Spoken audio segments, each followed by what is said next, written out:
हरि ओम।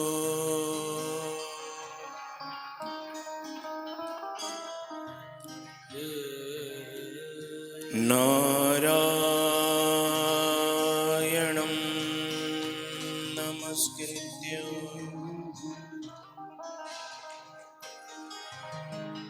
नरं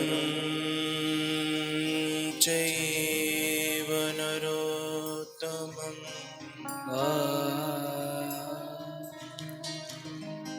देवीं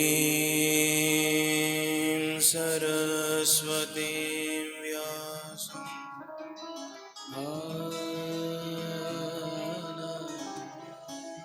ततो जयमुदीर।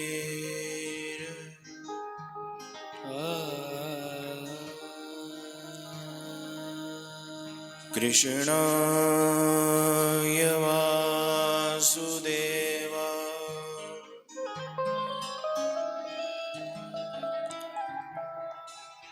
हरये परमात्मने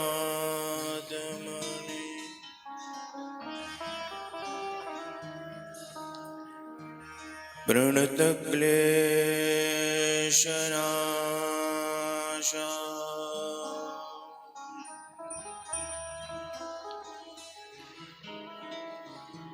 गोविन्दाय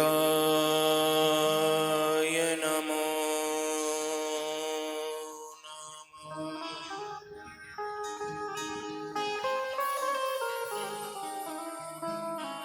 यो लीलासंलग्नो गतो लोलोभिलोलता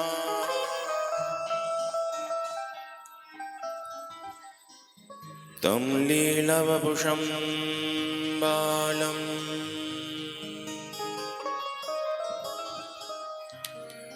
वन्दे लीलार्थसिद्धये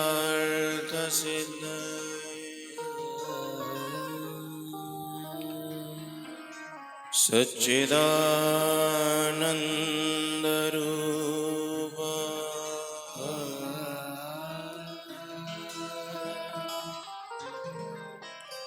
विश्वोत्पत्त्यादि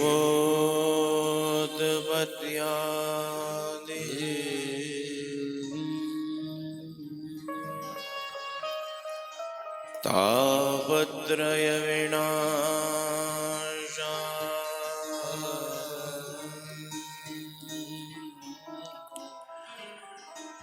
श्रीकृष्णाय वयं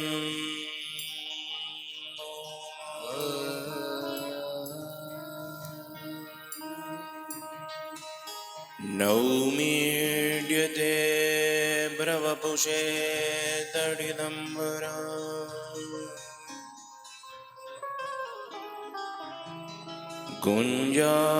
कुञ्जावतं सपरिप्रेक्षलसन्मुखा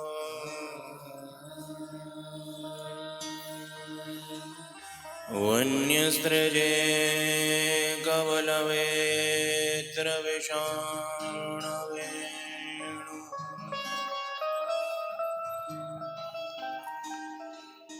लक्ष्मश्रिये मृदुपदे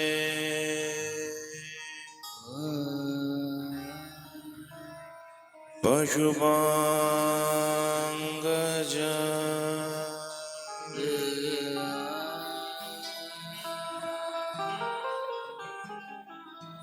बोली वृंदावन बिहारी लाल की जय। धर्म की जय हो, अधर्म का नाश हो, प्राणियों में सद्भावना हो, विश्व का कल्याण हो, गो हत्या बंद हो, गौ माता की जय हो, सच्चे सनातन धर्म की जय हो, पूज्य सद्गुरुदेव भगवान की जय हो, वृंदावन बिहारी लाल की जय हो, जय जय।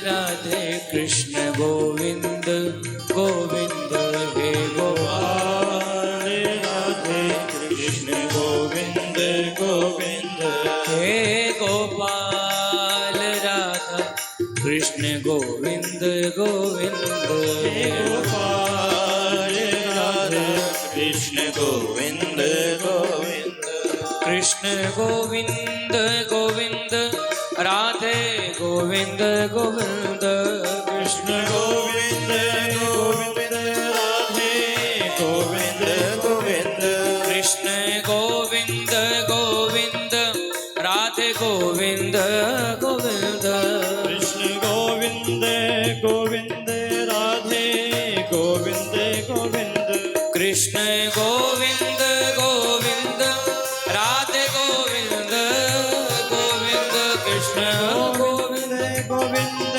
राधे गोविंद गोविंद कृष्ण गोविंद गोविंद राधे गोविंद गोविंद कृष्ण गोविंद गोविंद राधे गोविंद गोविंद हे गोपाल राधे कृष्ण गोविंद गोविंद हे गोपाल राधे कृष्ण गोविंद गोविंद हे गोपाल राधा कृष्ण गोविंद गोविंद हे गोपाल राधे सभी लोग मस्ती में झूम के काली सेवा करते हरि बोल।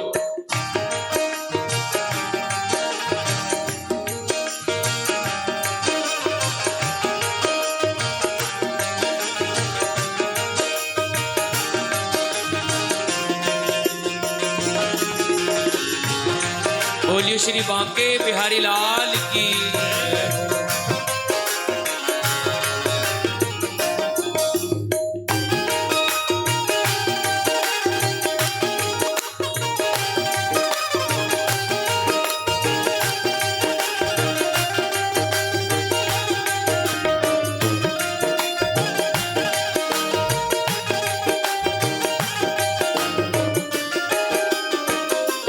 कृष्ण गोविंद गोविंद राधे गोविंद गोविंद कृष्ण गोविंद गोविंद राधे गोविंद गोविंद कृष्ण गोविंद गोविंद राधे गोविंद गोविंद कृष्ण गोविंद गोविंद राधे गोविंद गोविंद हे गोपाल राधा कृष्ण गोविंद गोविंद गोपाल राधा कृष्ण गोविंद गोविंद हे गोपाल राधा कृष्ण गोविंद गोविंद हे गोपाल राधा कृष्ण गोविंद हरि गोविंद।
भगवान कहते हैं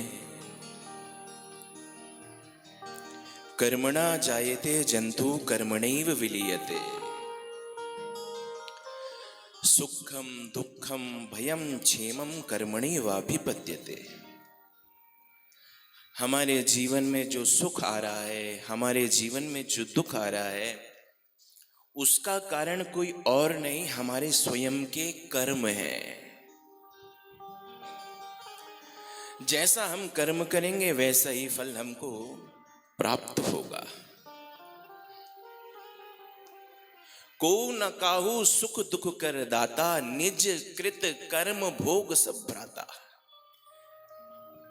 हाँ, तो ये भाव जीवन में कभी लाना ही नहीं है कि तुम्हारे कारण मुझे दुख मिला।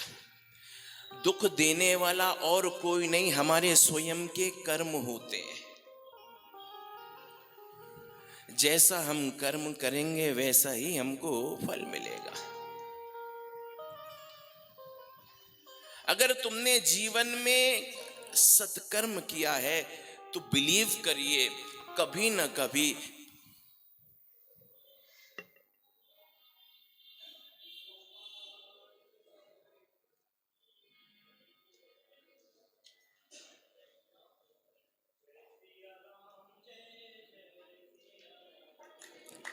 जय सिया राम, जय जय सिया राम,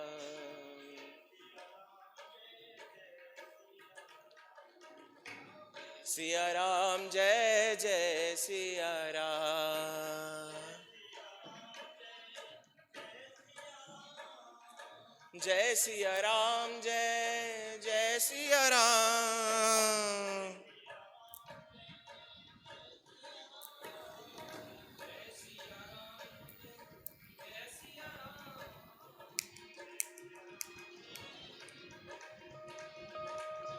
जय सिया राम, जय जय सिया राम। अगर हमने जीवन में सत्कर्म किया है तो कभी न कभी जीवन के किसी न किसी मोड़ पर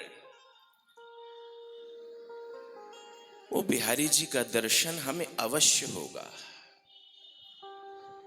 ये जीवन जीने की कला है। एक व्यक्ति जीवन में जिसने कभी किसी का अपराध ना किया हो, किसी के बारे में उसके हृदय में अगर दुर्भावना ना आई हो, वो सतत भजन ही कर रहा है। भजन का अर्थ ये नहीं है कि तुम माला उठाओ, भजन ये तो भजन है। तुम कथा में जाओ, तुम तीर्थों में जाओ, तुम स्वयं को भगवान के सामने प्रणिपात कर दो, ये तो भजन है। तुमको अगर तुम श्री ठाकुर जी के पास जा रहे हो तो तुम अगर प्रणाम कर रहे हो तो तुम्हारा शरीर झुक रहा है। प्रणाम से केवल शरीर झुकता है, और तुम अगर प्रणिपात होते हो तो तुम्हारा अहंकार झुक जाता है। हमें तन को नहीं, हमें अपने मन को, अपने अहंकार को श्री ठाकुर जी के चरणों में परोसना है।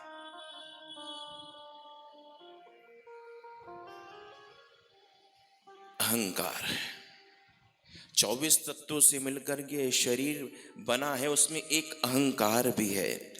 तो प्रणाम तो केवल तुम दुनिया को दिखाने के लिए कर दो, परंतु अगर वास्तविकता में तुम्हें कुछ चाहिए है तब तुम्हें प्रणाम नहीं। देखो, तुम प्रणाम करके सामने वाले को सम्मान दे रहे हो। हम प्रणाम कर रहे हैं तो सामने वाले को सम्मान दे रहे हैं, परंतु अगर हमारी आत्मा, हमारा अहंकार अगर प्रणिपात हो रहा है तो हम सामने वाले से उसका आशीर्वाद ले रहे हैं। ये प्रणिपात और प्रणाम में फर्क है, जैसे ध्यान और प्रणाम में फर्क है। वेदव्यास जी महाराज ने भगवान का ध्यान किया, प्रणाम नहीं किया। प्रणाम करने से होता क्या है? देखो, जब हम झुकते हैं, हम प्रणाम करते हैं, क्योंकि जब ब्रह्मा जी ने ये दुनिया को बनाया तो ब्रह्मा जी के वक्षस्थल से धर्म प्रकट हुआ है, और ब्रह्मा जी के पृष्ठभाग से, पीठ से अधर्म प्रकट हुआ है। हमारे जितने पाप हैं ना, हमारी पीठ पर निवास करते हैं। आज तो हमने ये सम्मान कोई हमको प्रणाम नहीं कर रहा तो हम केवल यही भाव लाते हैं, उसने हमारा सम्मान नहीं किया है। ये प्रणाम को देखो, प्रणाम करने से जिसको वो प्रणाम कर रहा है उसको फायदा नहीं है, जो प्रणाम कर रहा है फायदा उसको है। क्योंकि जब हम झुकते हैं तो हमारी पीठ सामने वाले की नजरों के सामने होती है। वो जब आशीर्वाद देता है तो हमारे पापों का आकर्षण करता है, हमारे पापों को खींचता है। इसलिए प्रणाम करने से अगर फायदा किसी को है तो वो प्रणाम करने वाले को है, प्रणम्य को नहीं है। जिसको मैं प्रणाम कर रहा हूं उसको तो कोई फायदा नहीं है। पर उल्टा है, हमने समाज में ये प्रणाम को ये हमारी इज्जत इससे हमको प्राप्त होती, हमने ऐसा मान लिया है। तुम संसार को दिखाने के लिए तो खूब तन को झुकाओ, तुमको दुनिया को वश में करना है तो तुम तन को झुकाओ, परंतु अगर बिहारी जी को अपने वश में करना है तो अपने मन को झुकाओ। फिर प्रणिपात वाली बात होगी, फिर प्रणाम वाली बात नहीं, फिर समर्पण वाली बात होगी। आई एम योर्स, मैं आज से तुम्हारा हूं। तन की बात नहीं है, मैं मन से तुम्हारा हो गया। तन वाली तो बात है ही नहीं, बात तो मन की है। तो प्रणाम हम जब करते हैं तो हम अपनी सामने वाले को सुनाते हैं, और जब हम ध्यान करते हैं तब हम सामने वाले की सुनते हैं। इसलिए भगवान का ध्यान किया जाता है, क्योंकि अज्ञान का अंधकार हृदय में हमारे भरा पड़ा है। श्री ठाकुर जी आप ही कुछ सुनाइए, आप ही ज्ञान का कुछ वो प्रकाश हमें उसका दान करिए। हम भगवान को प्रणाम तो तुम अगर कर रहे हो तो फिर वही बात होगी, तुम केवल दैनिक दिनचर्या की अपनी उस एक ड्यूटी को निभा रहे हो। ये तुम्हारी एक ड्यूटी है, मेरी ड्यूटी पूरी हो गई। पर वास्तविकता में हमारी ड्यूटी क्या है? बोले शरीर की बात नहीं, हमारा मन श्री ठाकुर जी के सामने झुक जाए, हमारा अहंकार। क्योंकि जब संत झुकाते हैं, झुका झुका करके सिर को हम जब पटकते हैं संतों के चरणों में, तब हमारा अहंकार भी झुक जाता है। अगर तुम झुक नहीं रहे हो, तुम शरीर से भी नहीं झुक रहे हो, तो तुम बहुत अहंकारी हो। फिर वहां प्रणाम की बात नहीं होगी, फिर वहां प्रणति की बात होगी। मैं सर्वस्व तुम्हारे चरणों में तुमको समर्पित कर रहा हूं।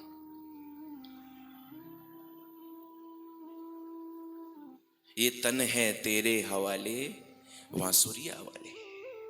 ये मन भी, ये हृदय भी, ये चित्त भी, ये मेरी सारी वृत्तियां, मेरे सारे दुष्प्रारब्ध, मेरे सारे सद प्रारब्ध जो हैं सब तेरे। मैं सब जो कर रहा हूं वो भगवत प्रीत्यर्थ ही तो कर रहा हूं। मुझे कुछ नहीं चाहिए, न नाक पृष्ठम न च पारमेष्ठ्यम, न मुझे नरक का राज्य चाहिए, ना ही मुझे स्वर्ग की संपत्ति चाहिए। क्या चाहिए? बोले मैं तो अपने आप को तुझ में समर्पित करके तू जैसा तू है वैसा ही मैं बन जाऊं। भक्त कहता है मैं आपके जैसा बनना चाहता हूं, आप में मिलना चाहता हूं। जीवन में अगर तुमने किसी के बारे में भी अगर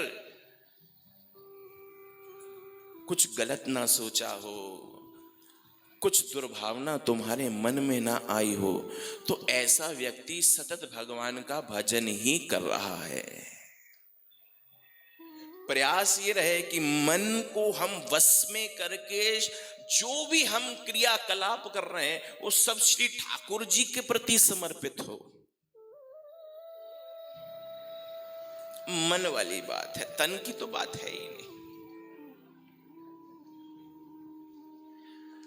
हाँ, ये कथा वगैरह जो है ये मन का ही तो मार्जन करती है, ये मन को ही तो धुलती है। काम, क्रोध, लोभ, मोह, मद, मात्सर्य, छल, ईर्ष्या, दंभ, कपट, फिर वही बात आएगी। वो भक्त तो ये भाव गाते हैं ना, भक्त गाते हैं तुमने घर को नहीं संवारा तो कैसे आएंगे भगवान। तन के संवारने वाली बात नहीं है। ताल ठोक के वृंदावन के संत इस बात को कहते हैं, तुम शरीर से कितने सुंदर हो, कितने सुंदर नहीं हो, तुम्हारी हाइट, हेल्थ, पर्सनैलिटी, तुम्हारी फेयरनेस क्या है, वो वाली बात नहीं है। तुम्हारा मन किस ओर है, तुम्हारा मन कैसा है, क्या तुम्हारा मन समर्पित है। ये भागवत के और श्लोकों के, ये शास्त्रों के और पुराणों के सूत्रों के माध्यम से ये मन का ही मार्जन हो रहा है। मन की धुलाई हो रही है। एतस्मात् परम किंचन मनः शुद्धि न विद्यते। बोले तन को साफ करने के लिए तो एक से एक हजारों रुपए की साबुन, सोप्स और शॉवर्स, जेल्स आती हैं, परंतु मन को मार्जन करना है तो बोले ये आधुनिकता का विषय नहीं है। बोले ये तो किसी संत के पास जो आध्यात्मिक होगा उसके पास जाकर के जब हम प्रणिपात करेंगे, अपने मन को झुकाएंगे, अपने शरीर की बात नहीं है, अपने मन को झुकाएंगे, अपने अहंकार को झुकाएंगे, तब वो कुछ ये शास्त्रों के साबुन निकाल करके और उन सूत्रों के द्वारा पकड़ के उस जीव के उस मन का मार्जन करके इस मन को निर्मल बनाते हैं। निर्मल मन तन सो मोहि पावा। भगवान क्या कहते हैं? निर्मल मन, तन की बात ही नहीं है, निर्मल मन।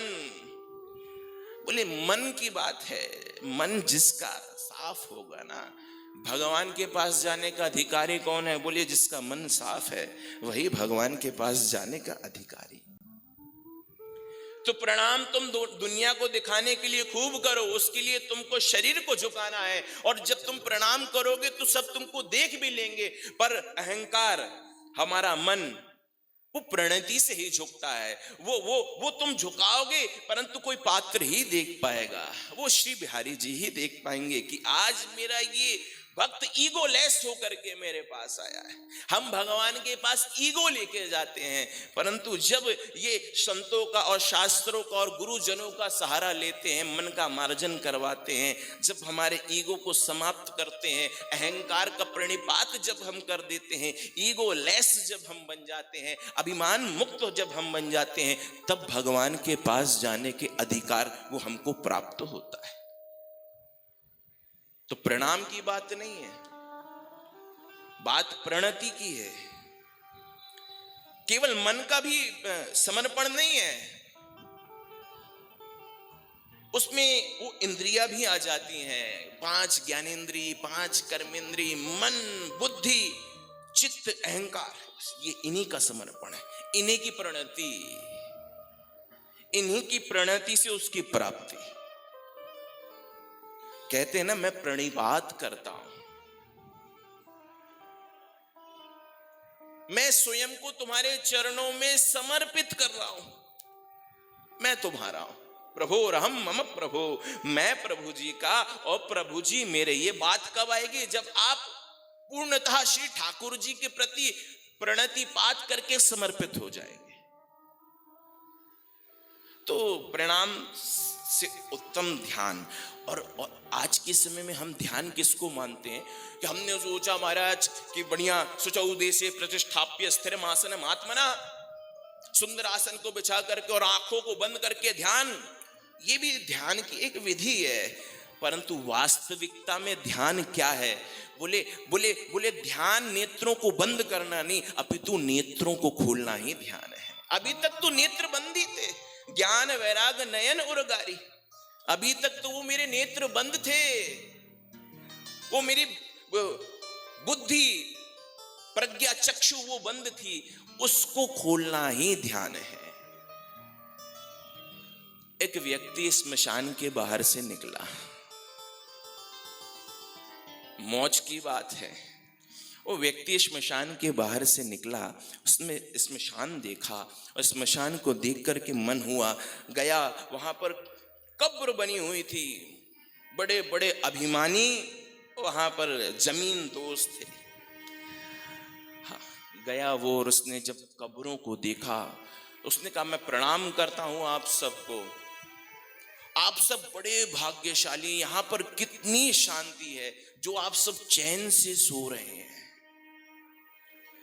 कब्रों को प्रणाम करके वो कहता है कि यह बड़ी शांति है और बड़े मौज से और बड़ी शांति से और बड़े चैन से आप सो रहे हैं, बड़े भाग्यशाली हैं, मौज से नींद आ रही है। क्योंकि महाराज ये नींद भी बड़ी खतरनाक चीज है।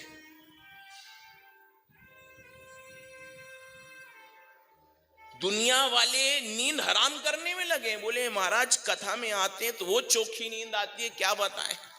हमने कहा भैया किसी लायक तो एक व्यास हुआ, एक व्यास की उपलब्धि क्या है? बोले वो कुछ जगा तो ना पाया पर वो उसने सुला तो दिया। दुनिया वाले तो वैसे ही लगे हैं नींद हराम करने में। जो देखो वो उसने, महाराज टेंशन के मारे जीना हराम, नींद हराम। कब्रों को देख करके, कब्रिस्तान में कब्रों को देख करके वो कहता है, धन्य हैं आप, भाग्यशाली हैं, कितने चैन से सो रहे हैं, कितनी शांति और कितने चैन से आप सो रहे हैं। तो वहीं कब्र में से आवाज आई, बोले सो हम नहीं रहे, सो आप रहे हैं, हम तो सोने की सजा भुगत रहे हैं। हम चलते फिरते और ये हमारे नेत्र हमें खुले तो दिख रहे हैं, परंतु प्रज्ञा चक्षु, हमारे जो बुद्धि रूपी नेत्र, वो तो सो रहा है। भगवान कहते हैं मयम बुद्धि निवेशय, अपनी बुद्धि मुझ में लगाओ। इतनी सी तो बात है। जो संसार की ओर हमारी बुद्धि लगी है, उसको बस पलट करके भगवान की ओर लगाना है। मुक्ति का कारण बस यही तो है। प्रज्ञा चक्षु अभी हमारे बंद हैं, सो रहे हैं। तो मुर्दों ने कहा हम नहीं सो रहे, सो तो आप रहे हो, हम तो सोने की सजा भुगत रहे हैं। और वास्तविकता में श्मशान में जो शांति मिलती है, को न मुच्यते कर्म बंधनात्, श्मशान में जाकर के व्यक्ति को जो वैराग्य होता है ना, अगर जीवन पर्यंत अगर वो वैराग्य बना रहे तो शास्त्र कहते हैं वो व्यक्ति तत्क्षण मुक्त हो जाए। वैराग्य का मतलब कपड़े उतारना नहीं है कि मैंने ब्रांडेड टी शर्ट जो बड़ी मेहनत करके कमाई, इसको उतार रहा हूं, ये मेरे एलन सोली के लेवाइस की ये जीन्स, इसका ये मैं परित्याग, ये मेरे ब्रांडेड शूज जो मैं यूएसए से लाया था, इसको भी मैं परित्याग, ये मेरी अरमानी की वॉचेस, ये महंगे महंगे मेरे परफ्यूम्स, मैं इनका परित्याग करता हूं, इन सबको उतार रहा हूं। वो वैराग्य नहीं है। खाली कपड़ों को उतारने का नाम वैराग्य होता तो महाराज आज गरीब भिखारी व्यक्ति सबसे बड़ा वैरागी होता।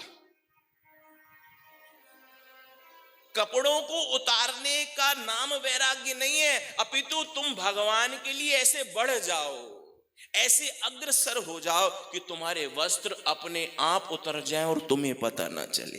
कब हो गया ये कुछ पता ही नहीं चला, ये कब हो गया, कब मेरे वस्त्र उतर गए, कुछ ज्ञान ही नहीं हुआ। कब दुनिया के लिए मैं मरने वाला वो व्यक्ति आज ठाकुर के लिए मर रहा हूं, पता ही नहीं चला। वैराग्य वो है। हमने विचार किया चलो समय आ गया, वन में जाएं और मस्ती करें। अरे महाराज तुम वन में अगर जा रहे हो तो, और तुम्हारा अगर मन घर में है ना, तो वन में भी जाकर के तुम घर बसा लोगे। भरत जी महाराज मृग से प्रेम कर बैठे। प्रेम का अगर अंश मात्र भी भाग तुम्हारे हृदय में है, अंश मात्र भी प्रेम अगर तुम्हारे 99.9% भी अगर तुम्हारा मन वैरागी है, तब भी काम नहीं बनेगा। 0.001% भी अगर तुम्हारे हृदय में प्रेम है ना, तो तुम जंगल में जाकर के जानवरों से प्रेम कर बैठोगे। भरत जी गए, मृग में फंस गए। तो बात जंगल जाने की नहीं है, वन जाने की बात नहीं है। वास्तविकता में बात तो है मन को वन बना लो, मन तुम्हारा वन बन जाए। तुम संसार में भी रहोगे तो तुम्हें कुछ फर्क नहीं पड़ेगा। एक संसारी में और एक संत में केवल यही फर्क है, संसारी व्यक्ति शरीर से तो एक जगह रहता है पर मन से चारों ओर घूमता है। वो बंबई भी हुआएगा, वो दिल्ली भी हुआएगा, वो कुछ हिल स्टेशन भी जाएगा। आहा बड़ा सुंदर मौसम है, यहाँ तो गर्मी हो रही, तो मन से वहां भी हुआएगा। शरीर से तो दुकान में बैठा है पर मन से भ्रमण कर रहा है। परंतु संत शरीर से चारों ओर घूमता है और मन से श्री ठाकुर जी के पास रहता है।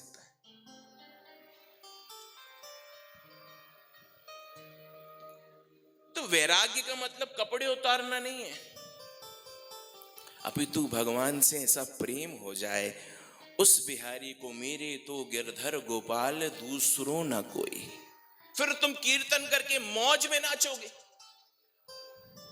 फिर तुम्हारा गायन नहीं होगा। जिस दिन तुम्हारा सच्चा वैराग्य होगा उस दिन तुम्हारा गायन नहीं होगा, उस दिन तुम्हारा कीर्तन होगा। क्योंकि तुम गाओगे, तुम गायक बनोगे, तुम गायन करोगे। तो जो गायक होता है वो दुनिया को नचाता है, परंतु कीर्तनिया साक्षात जगन्नाथ को नचाते हैं। गायन और कीर्तन में भी फर्क है। गायन दुनिया वालों को नचाता है और कीर्तनिया श्री ठाकुर जी को नचाता है। भगवान भी मस्ती में आकर के नाच जाते हैं, वही तो कीर्तन है। स्वामी श्री हरिदास जी महाराज गायक नहीं थे, कीर्तनिया थे। श्री चैतन्य महाप्रभु कीर्तनिया थे। मृदंग लेकर के ये भाव में आकर के श्री ठाकुर जी के प्रति मन तन धन सब कुछ समर्पित करके तब कीर्तन करते थे और भगवान स्वयं आकर के नाचते थे। मीरा केवल अकेली नहीं नाची है। मेरे तो गिरधर गोपाल दूसरों ना कोई, केवल ये मीरा का भाव नहीं था, ये ठाकुर का भी भाव था। कीर्तन का अर्थ क्या है? बोले कीर्ति, आपके स्वभाव से कीर्ति और तन दोनों की चिंता जिस दिन मिट जाएगी उस दिन कीर्तन हो जाएगा।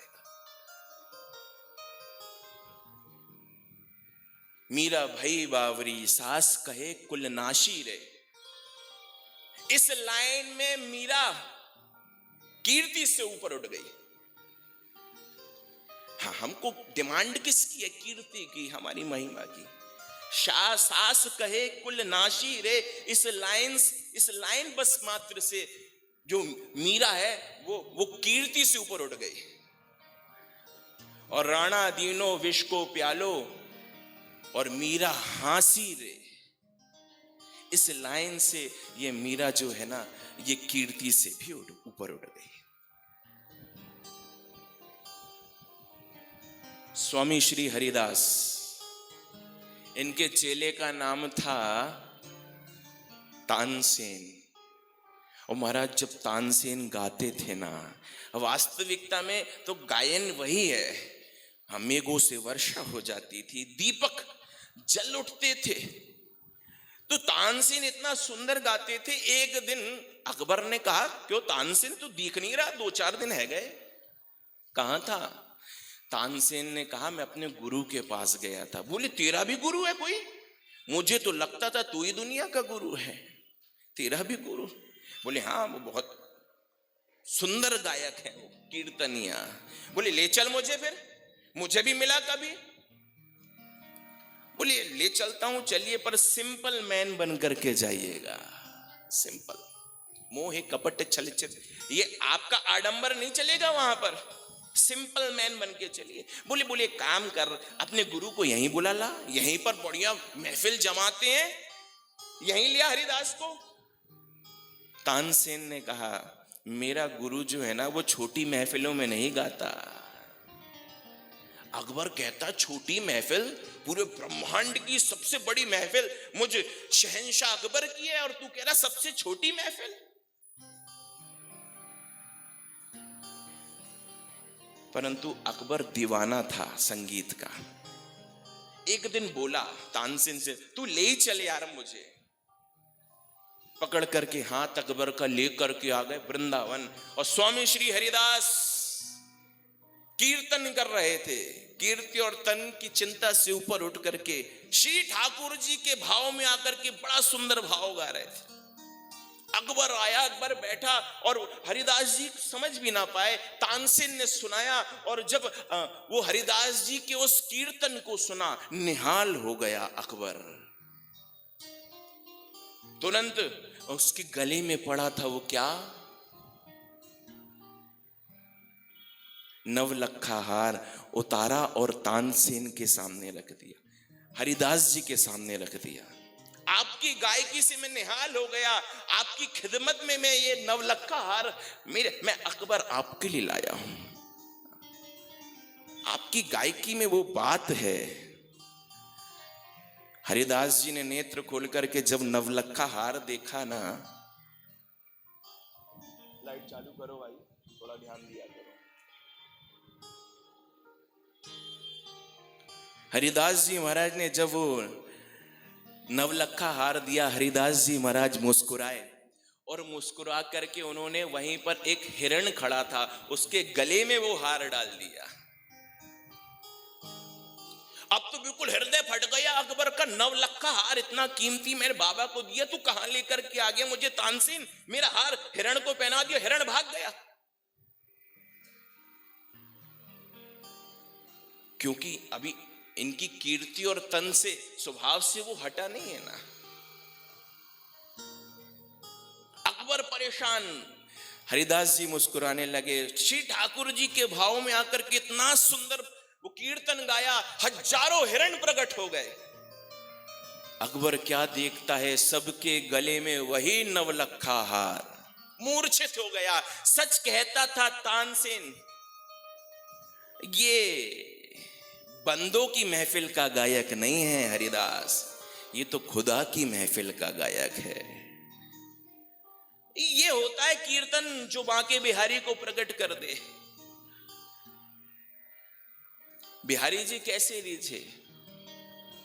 हरिदास जी महाराज ने जब भाव में आकर के श्री ठाकुर जी के पदों को गाया, वो कीर्तन में जब वो तल्लीन हो गए, बस प्रणति हो गई और बिहारी जी प्रकट हो गए।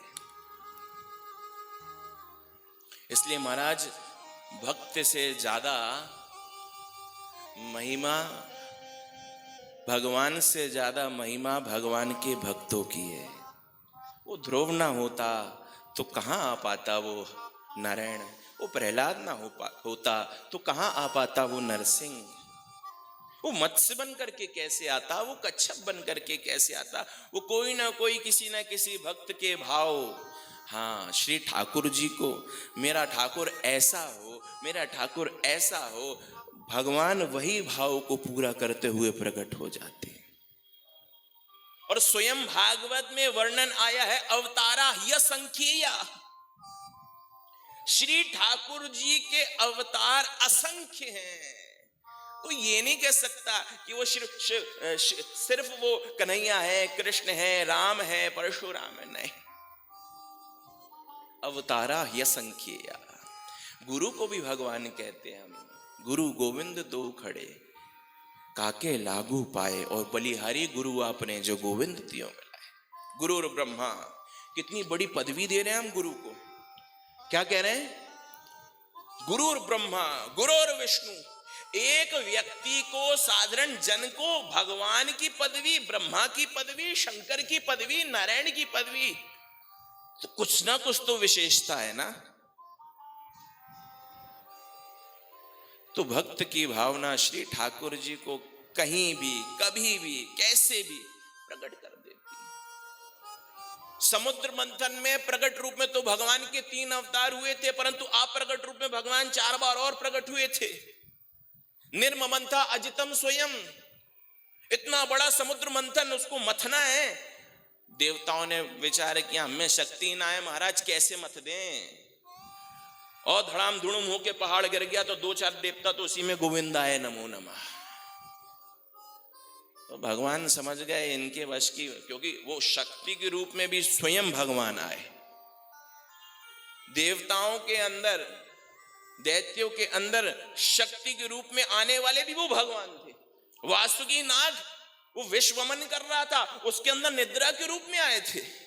कच्छप बनकर के आधार दिया था, मोनी बनकर के अमृत का पान कराया था, धनवंतरी बनकर के अमृत लेकर के आए थे। निर्ममन था स्वयं अजितम, और स्वयं अजित भगवान ने मंथन किया था। कितने रूपों में बुलाओगे? कोई एक रूप नहीं है, वो स्वयं शरीर से भी प्रकट हो जाता है। भक्त की भावना देखो, कहां अजन्मा, ये अभी हमने कल जन्म बनाया ना, अजन्मा का जन्म है वो, उसका नाम ही अजन्मा है जिसका जन्म नहीं होता। फिर भी वसुदेव, देवकी, यशोदा, नंद रानी, इन पर कृपा करवे के ताई श्री ठाकुर जी। ये दुनिया प्रपंच में आना कौन चाहता है?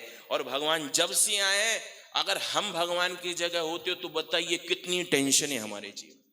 पैदा हुए नहीं, 6वें दिन में पूतना आ गई, करवट बदलना सीखा नहीं, तृणावर्त, अगासुर, बकासुर, ना जाने कौन कौन से असुर, फिर ब्रह्मा जी ने ही गायब कर दिया, इंद्र ने ही डुबाना चाहा, कंस को मारा, जरासंध का आक्रमण हो गया, कालियवन आ गया, मथुरा को छोड़ करके द्वारिका गए श्री ठाकुर जी शांति की तलाश में, वहां जाकर के 16,108 शादियां और कर ली। अब बताइए भगवान के जीवन में कितना संघर्ष। परंतु जितना ज्यादा संघर्ष श्री ठाकुर जी के जीवन में, उतनी ही ज्यादा प्रसन्नता श्री ठाकुर जी के मुखारविंद में। सदैव मुस्कुराते हुए श्री ठाकुर जी। संपूर्ण भागवत की कथा पढ़ लीजिए, कहीं पर भी भगवान का चेहरा लटका हुआ नहीं मिलेगा। चैन से बंसी बजाते हुए वृंदावन में रहते हैं, वृंदावन को छोड़ करके जाते हैं तो मजे में उद्धव जी के साथ मथुरा में निवास करते हैं। मथुरा को भी छोड़ करके द्वारिका जाते हैं तो 16,108 पत्नियां, और ऐसा नहीं है भगवान ने 16,100 शादियां।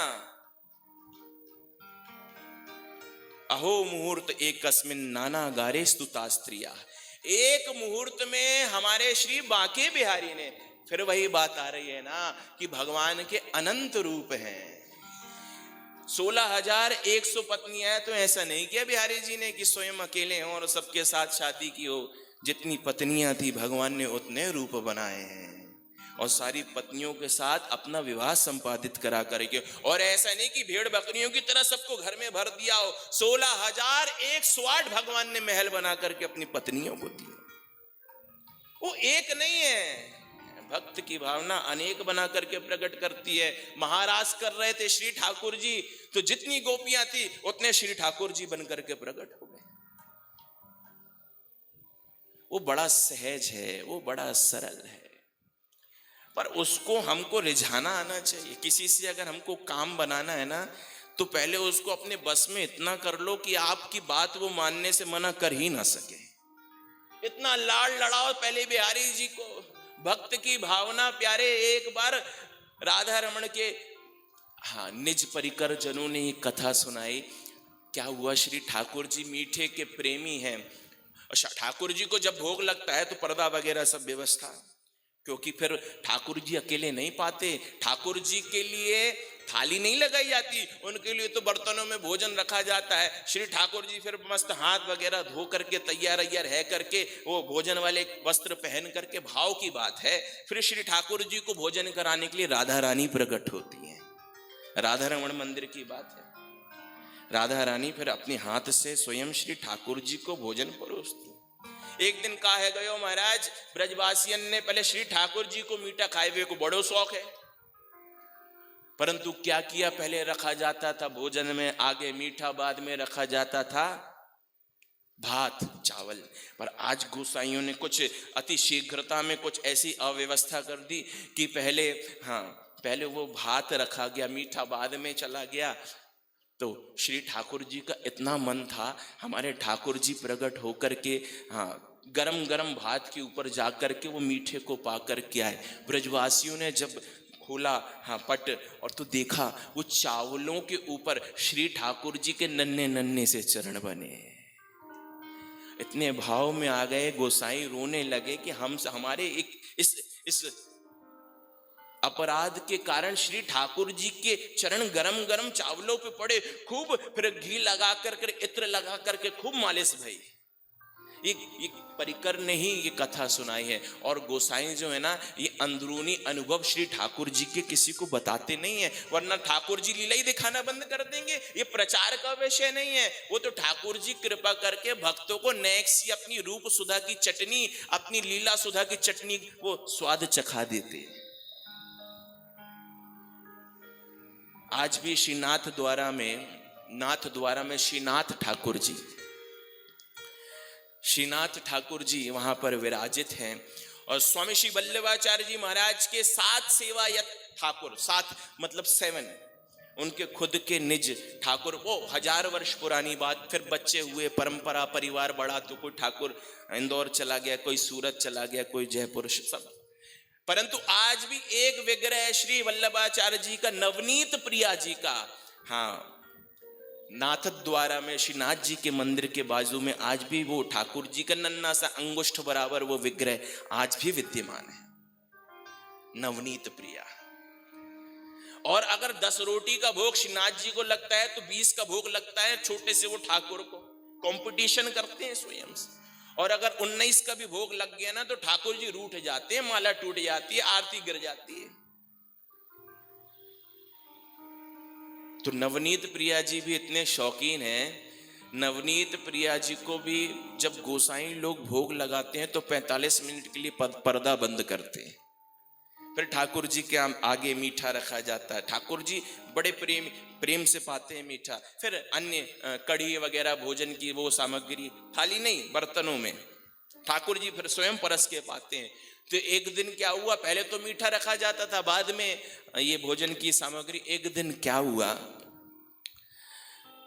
जल्दबाजी में वहां पर भी पुजारियों ने आगे रख दी कढ़ी और पीछे रख दिया मीठा। अब श्री ठाकुर जी का मन हुआ, श्री ठाकुर जी जब पर्दा लगा दिया गया तो ठाकुर जी उतर करके गए। तो पहले कढ़ी थी और ठाकुर जी ऐसे उसमें उतरे कि बेचारे लड़खड़ा गए और कढ़ी में ही डूब गए। और 45 मिनट बाद पर्दा खोला तो ठाकुर जी नहीं मिल रहे। खूब ढूंढ मची, खूब बर्तनों को अलग किया और देखा गया तो फिर वो कढ़ी में डूबे हुए श्री ठाकुर जी मिले। तो गोसाइयों के मन में भाव आया, लगता हमारे ठाकुर जी को कढ़ी अत्यंत प्रिय है, बड़े प्रेम से खाते हैं। आज से अब श्री ठाकुर जी को कढ़ी का ही भोग लगाएंगे, 1 महीना तक कढ़ी का ही भोग, कढ़ी। और रात्रि के समय पुजारी जी के सपने में प्रकट भय नवनीत प्रिया, रोने लगे। बोले क्यों रो रहे हो? जय जय सरकार, क्या हो गई? हमसे कोई कष्ट, कोई तकलीफ, कोई अपराध बन गया? बोले देखो उस दिन आपने हमको कढ़ी का भोग लगाया। बोले हाँ ठाकुर जी आपको कढ़ी बड़ी पसंद है, आप तो उसमें डूब गए। बोले नहीं नहीं भैया हमको कढ़ी पसंद नहीं, हम तो मीठा खाए हुए के ताई वहां जा रहे तो फिसल करके गिर गए। अब भैया अब हमको 1 महीने तक तुम कढ़ी मत खवाइयो, पेट भर गया हमारा चित्त बिल्कुल, अब तो मीठे का भोग लगाओ। तो अनुभव की बात है, श्री ठाकुर जी के लिए मीठे का भोग। अच्छा, ये गोवर्धन की जब पूजा हम सब करते हैं, गिरिराज पूजन, तो उस दिन श्री नाथद्वारा में हमारे ठाकुर जी को, श्रीनाथ जी को 56 भोग लगता है। तो जितने भी वल्लभाचार्य जी के 7 सेवायत ठाकुर हैं सब वहीं पर आते हैं और श्रीनाथ जी के साथ मिलकर के सब गोष्ठी बना करके सब भोजन करते हैं।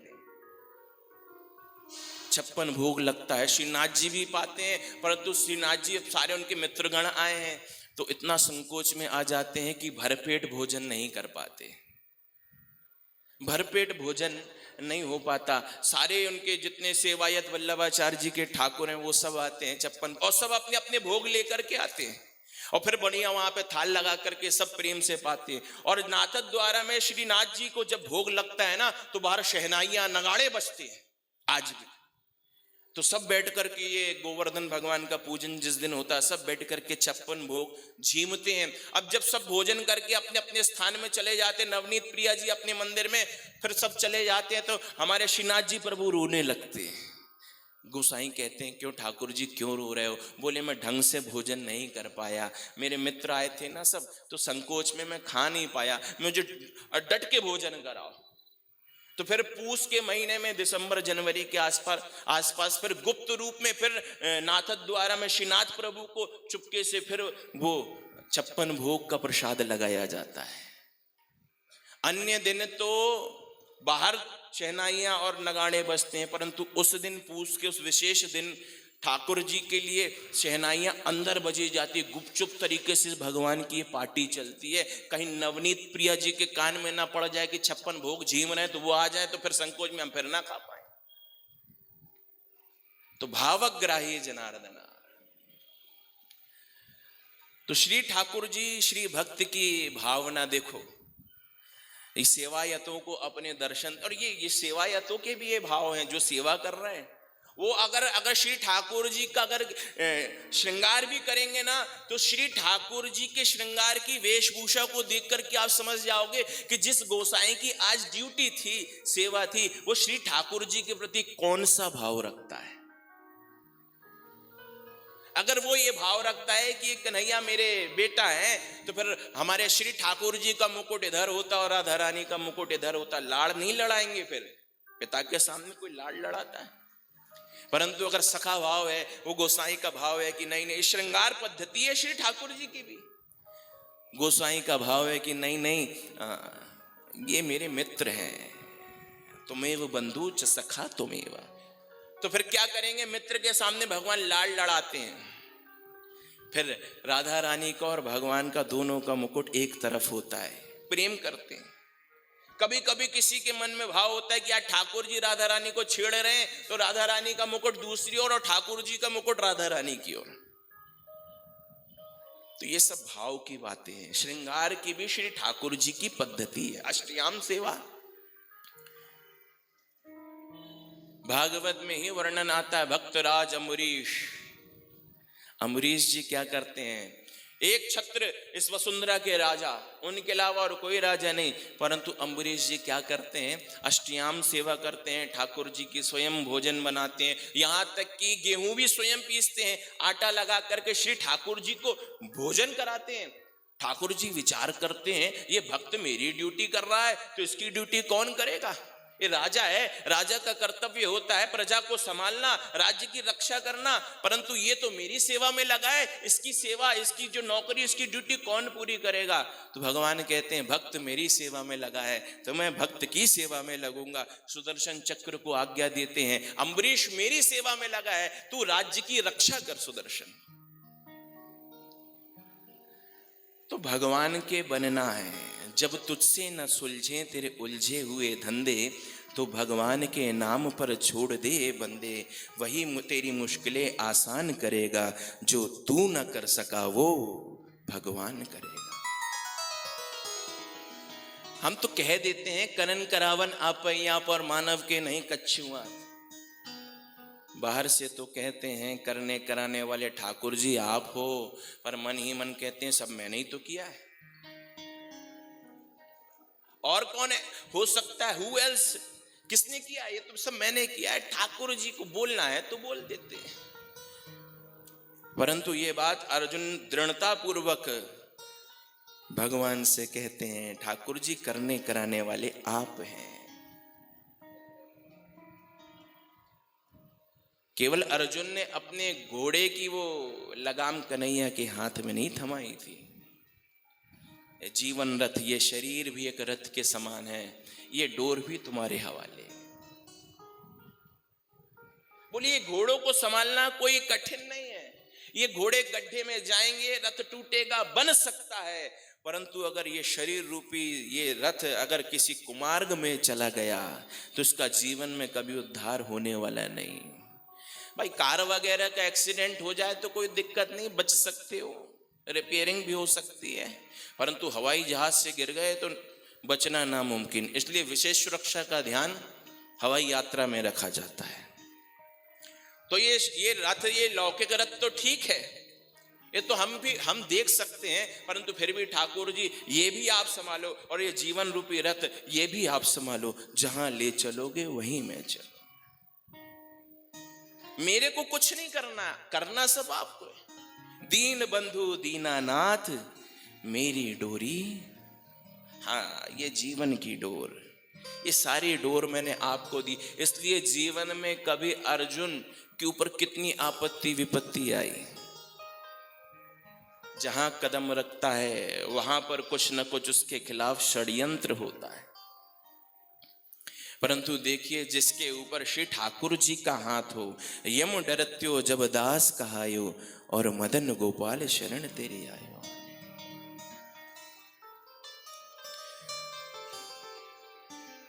बोलिए भक्त वत्सल भगवान